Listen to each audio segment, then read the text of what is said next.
You can't scan Obviously, and send obviously, immediately. if you cut out the form, you fill it. Yeah, Yes. Brilliant. So that's a wonderful way of getting involved in this wonderful exercise. And I was asking back there, what you think is the difference between Taekwondo, Shotokan, and Karate? Yeah, so that's the Kids Olympics. You can fill out the form. The form is in the junior graphic. It's also if you go to My Joy Online, our website, and you click on the picture of the Kids Olympics, and you'll also come up with the form, and then you can fill it and send it. So either bring it to Joy FM or scan it and send it to kids.olympics@myjoyonline. I don't know why you are smiling at me. Your ear is what I like. But so that's the Kids Olympics coming up. But before the Kids Olympics, this Friday is the Joy FM open mic, and that is also in the Daily Guide, page 15. If you want more details, Ishan will be performing Sina Soul. Gus will be on the ones and twos. A lot of in-house talent.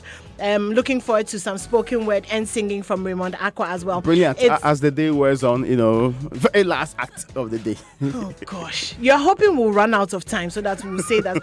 I will give you my slot. Mine is the first slot. I'm giving this to you. I'm ceding my slot to you. So that will be at the +233 Jasper and Grill on Friday. It's 50 Ghana cedis to come in, and we'll be there from about 6 p.m. We're looking forward to seeing all of you there. When you come, do come and find us. Yes. We would love to meet you, love to say hello, get to know you. Let's network, let's have fun, let's showcase our talents and relax. Life gets a little bit. All right, I've got serious. people who have indicated to me that they want to attend, and that, of course, it's just 50 cedi. Yeah. But of course, there are some people that from deep within that I'll buy for. So yeah. Okay, so if you want to come and you're not too sure, when you get to the gate, just ask for Raymond Aqua, since he has. Raymond, it's not that then 6 o'clock we can't find you. Oh, I see. No, I can go to church. Anyway, what's on the front page of the The Chronicle is reporting this morning savagery at Fabi Metal, maimed workers sacked for going on demo to demand better conditions of work, and NDC girls Mahama and Co. fire kills 10-year-old boy in father's workshop. And there's a story about Obuasi goes gay as mine bounces back. The Chronicle has those stories on this front page. On the front page of the Daily Guide, President orders completion of abandoned projects. Nana reopens Obuasi mine. Sell my assets, Nam1 tells government. And there's a picture of a really beautiful house and about 8 or 9 cars. And apparently Nam1 is asking that his assets be sold. Supreme Court kicks out Ibrahim, and that's the story of Ibrahim Mahama. That's on the front page of the Daily Guide. Now, the Herald is reporting this morning FDA blows alarm on cosmetic products with dangerous substances, and National Security Minister lands government in more trouble over his meeting with Men's Gold boss in Dubai, and missing Cocoa Board documents causing headache in Opunit trial. Charlie, this trial. It's a document. Everyone said they can't find the document. They say, we used to see the document, but when we went back to check the same place for the document, it vanished. It developed legs. It walked nicely. I went on a walk. It greeted people along his path and decided to run away. Anyway, but also on the front page of the Herald, chronic salary delays hit local government institute. Those are the stories presented this morning. On the back page of the Daily Graphic, Ajumado chief provides temporary markets for traders. Nima Highway cleared of abandoned, broken down vehicles. And on the front page of the Daily Graphic, that story about the president's reopening the Obuasi mines, pretty much on all of the front pages. There's a picture of him and Otumfo as they cut the sword for that project. Supreme Court throws out Exton Cubic application. That's also the story of Ibrahim. 5 Ghanaians in Togolese detention and 2 in big trouble over Unibank cash. That's Owusu Ansre Awere and Ekonya Kudazi Daniels. Now, the Ghanaian Observer is reporting this morning that you need to vote massively for Ajako's wife. This is according to the NPP, and the Tanzania delegation schooled over NLA's revolution. There is 100,000 kilometers of roads to see major facelift this year.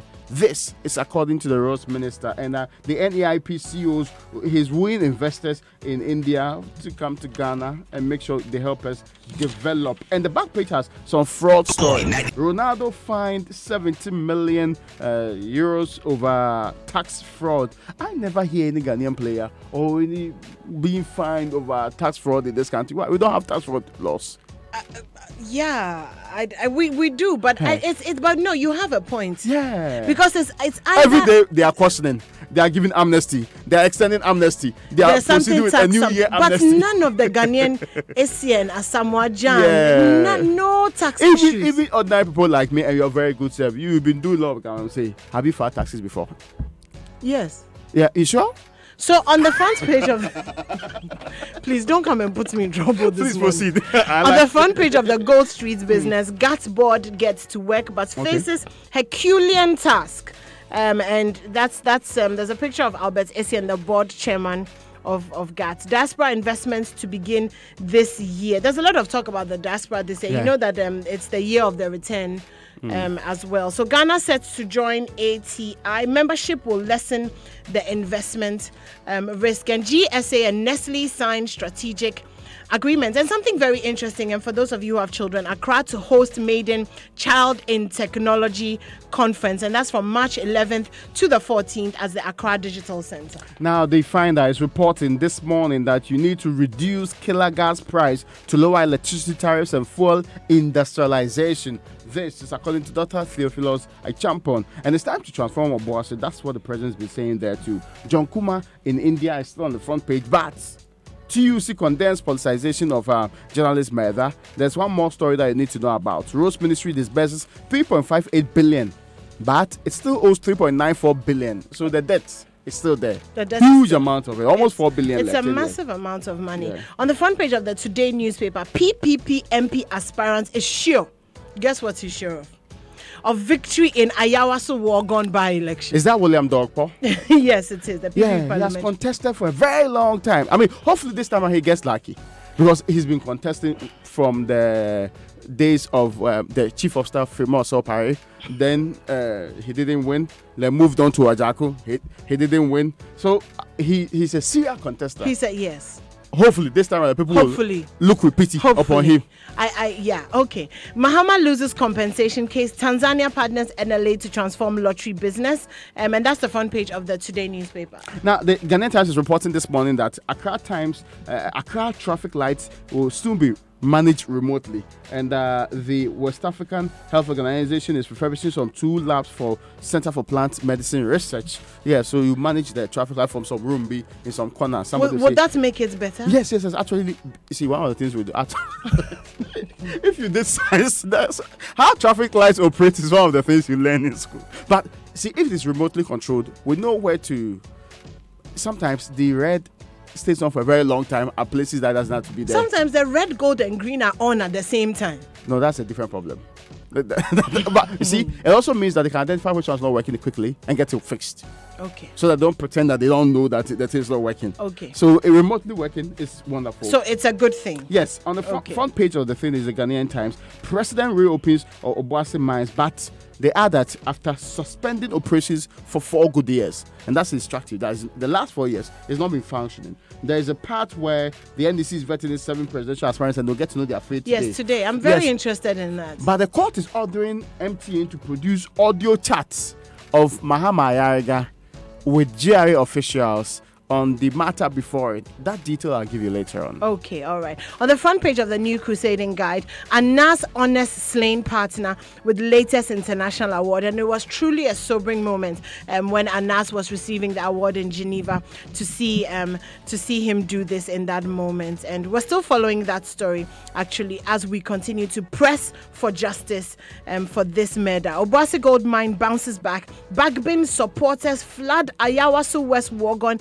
NDC Health Walk, and Setra East DCE lauded for empowering women groups to transform lives. Wonderful. And that's it for the headlines. So I believe I'm doing the first story, and the first story is still about the murder of Hussein Swale, and the TUC and Editors Forum have condemned the murder. Now, the Editors Forum of Ghana and the Trades Union Congress have added their voice to the condemnation of the gruesome murders of Ahmed Hussein Swale and Mrs. Josephine Asante. Now, according to the two organizations, the killing of Hussein Swale was an attempt to discourage investigative reporters, but it will not deter people who are in that business from doing what they are supposed to be doing.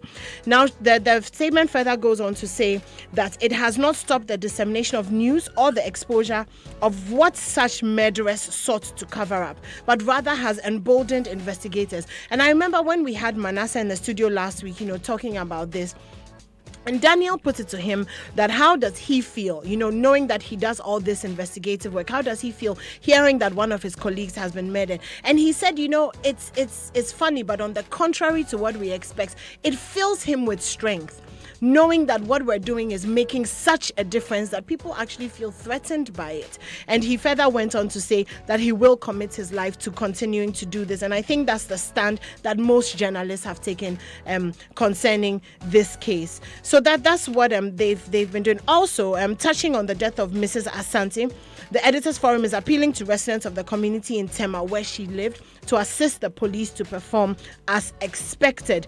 They're also issuing a statement, the TUC, and they're condemning the acts and heinous crimes, especially because now there's a certain sense of insecurity among Ghanaians, especially those who speak up against corruption, and the ills of society. And so this is what the TUC and the Editors Forum are saying. But Raymond, earlier on in the 6 a.m. news, we were told that the CID were at the home of Hussein yesterday, and what exactly did they come up with? No, actually, so they went back to try and talk to family and also get some more information on what's required. They've been assuring that they'll do all they can within the powers of the state authority, extraordinary powers of the state, to make sure that they bring the perpetrators to book, and they are dismissing claims that they have not been able to find killers at the right time within the right periods that we want to see them act in times past. So that may be repeated this time around. They say that they will do, and they're actually in the process of getting people. So they will announce pretty soon the people that they've been able to round up in the course of this investigation and get to the bottom of the matter.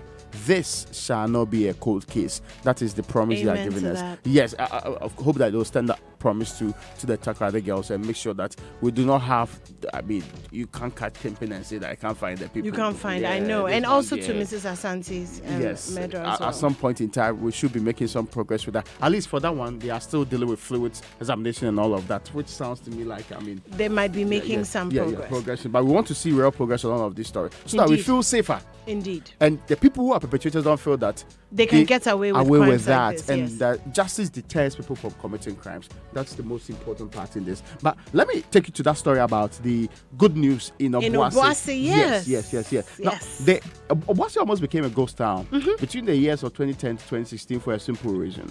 This was because encroachers have virtually taken over the mines. It was difficult for the mine operations to happen. There's a man whose public relations has been known to the rest of us. He was is it John Mensah also? The man who worked with the Anglo-Gold Ashanti. He died a terrible death when the people were trying to clear some of these Galamsey operators on the concessions of the Anglo-Gold Ashanti. That led finally to his closure. I knew friends who worked there who then had to be told to go home because the mine clearly could not operate again. Now, after several discussions, according to the President of the Republic of Ghana, Obuasi will be back to work pretty soon.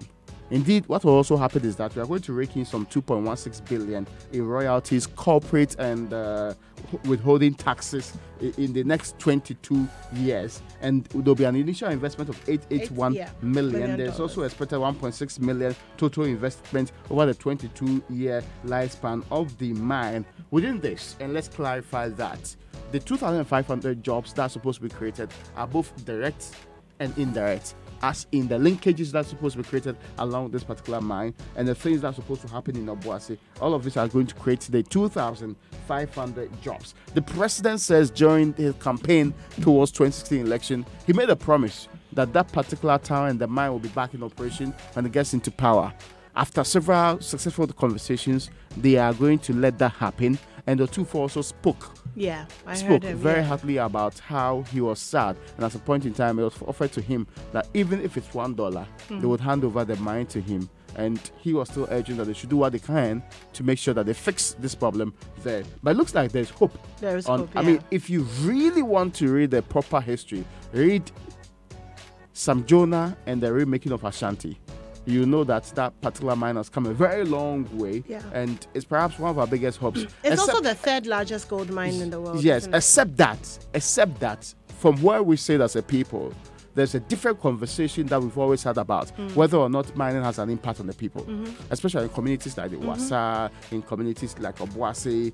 There seems to be a major divide between what we actually get from it and what is put back into the people community. Who are close to the mine get to actually experience in this case. From of course, we know that communities are supposed to get some monies from royalties and all of that. As to whether that impacts the lives of the people, and that's one of the justifications that the Galamsey operators give for taking it into their own hands, their destinies, and seeking to operate and getting their own goals so that they can sell to improve their lives. Because when you go to Takwa and even Obuasi, I mean, in the mining communities where the expatriates and the high officials are, you see that there's a marked difference between their living conditions and the towns or the little villages, and so you wonder if there's anything being put back into the community. But the call is not to say that they should be living in the same houses and all the same places, but at least some basics of life should be guaranteed them because of where they are, so that they don't become a hindrance into the promotion. I remember some time ago, Professor Achuayi said that it was contributing only 6%, mining entirely was contributing only 6%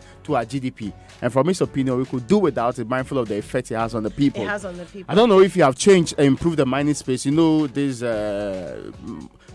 interministerial committees seeking, among other things, to work around it with drones and other things, seeking to monitor properly how the operations are. That's below the giant operations anyway. Okay. So Raymond, I'm going to interrupt our flow on the newspapers to go to the phone line. So apparently somebody has been knocked down at the Madina Zongo Junction, and we have an eyewitness, Richard, to tell us about it. Richard, good morning. Hello? Hello, Imua. I'm here. Hi, Richard. Good morning. Hi, good morning, Imua. So what exactly happened? Well, this morning at the Madina Zongo Junction, it's the rush hour, and quite a number of motorists use that road. So there was this pedestrian who was trying to use the zebra crossing, but unfortunately, a tipper truck with registration number GT 8507-14 lost control, and then he hit the back of a 207 vehicle with also registration number GW 7306-13, and it knocked down a pedestrian, and all his legs are gone, and they quickly rushed him to the hospital. But from the way the incident happened, I'm not too sure the guy will be able to get back to his feet again. Wow! Did the drivers, did they stay or did they drive off? Yeah, the drivers stayed, but as I talk to you now, the police are yet to report to the scene.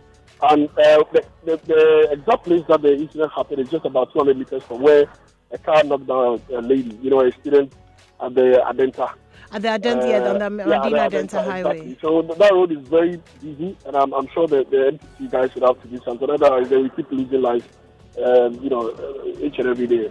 Okay, but the pedestrian has been taken to the hospital. The pedestrian has been taken to the hospital. Okay, but the police are yet to report to the scene. The police are yet to report to the scene. Exactly. And the drivers are still at the scene.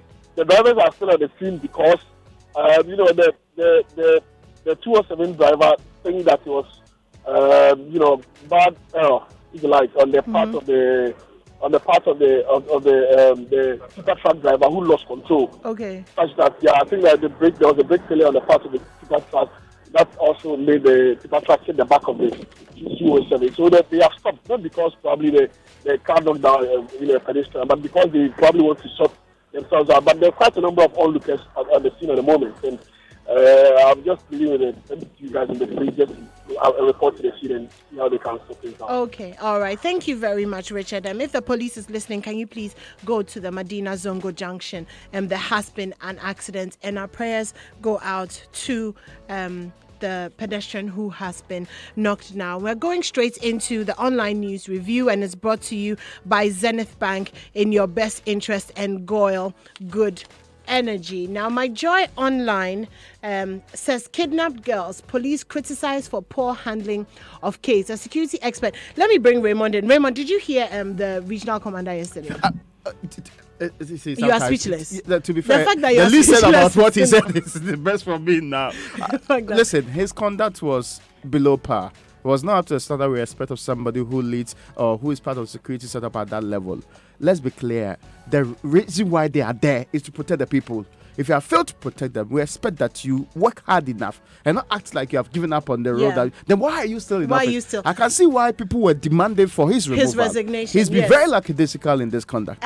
He spoke to Gifty on the Pulse yesterday, and Papaya was just getting that sound for us. So Justine Bayo, a security and conflict resolution analyst, has said that the failure of the police to draw out public support to finding the three ladies is the reason they remain missing after 5 months. And that was the exact point, Raymond, that until yesterday there were no photographs of these girls out there. So these girls could very well walk past you, and you would be on radio talking about them, but you have absolutely no idea what they look like. After a man. After. Yes. So this is the regional police commander speaking. Have tried all means to talk to him. He only took us to Kaswa. We went and combed the whole of Kaswa. He could not be able to lead us to where the victims are. You've had him in custody for 17 days. Yeah. And he keeps leading you to the wrong places. Yeah, he's not ready even to talk. A lot of people have said that the police has not shown any serious level of competence, urgency in finding these people because it's taken too long. That is the wrong perception about whatever we are doing. You must use tactics. You must be the person. What can we do? You cannot subject him to inhuman treatment. So if someone is saying that there is nothing, I don't know what they want us to do. Yep, and that's the voice of the regional commander. His closing line is, I don't know what they want us to do. How about he starting with resigning? We'll go a more competent person in that office. Person in that position, that person can figure out how to, because they are paid to do that, right? Yes, they are paid to do that. AdumOnline.com is reporting Tremanting Ejako funeral is slated for January 26th. The late MP died on November 21st, 2018, and he will be buried this weekend. BBC.com, 19 arrests in Uganda FGM raid. Ugandan police say 19 people, mostly men, have been arrested in an overnight raid for performing female genital mutilation, which is illegal in the country. It's amazing that there's still places in Africa where women are being abused this way, and we know that it's because of cultural beliefs and stuff like that, but I guess the fight hasn't ended, and so we need to continue talking about this. Now, it's a new year, and it's still good energy with GOIL, your reliable energy partner. Enhancing your engine performance and prolonging the life expectancy of your vehicle should be a top priority. So continue to get the best quality and value for money from GOIL Super XP and Diesel XP and trusted range of lubricants from our 360 service stations across the country. GOIL, good energy. GOIL, proudly Ghanaian. GOIL, Yenara, Yedia. Pay and apply for your Ghanaian passport the easy way with your Zenith Bank card. Simply log on to www.mfa.gov.gh, select passports, follow the prompts, and pay with your Zenith Visa or MasterCard. Payments reflects real time. Now that's what we call service. Pay your passport application fee the easy way with your Zenith Bank card today. Zenith, in your best interest. Now, the BBC News at 7 a.m. is brought to you by Fidelity Bank Limited. Believe with us, and Shell Fuel Save, filling New Year deep. We're crossing over to the BBC. Stay tuned. Episode Carney Sharp and Lawrence Pollard. Thank you for joining us. The Zimbabwe Human Rights Commission accuses the soldiers of using, quote, systematic torture in a crackdown on protests. We'll be hearing from the country. Researchers at Oxford University recreate a freak wave that can reach 100 foot for the first time. We'll find out why and how that's been done. Deadlock over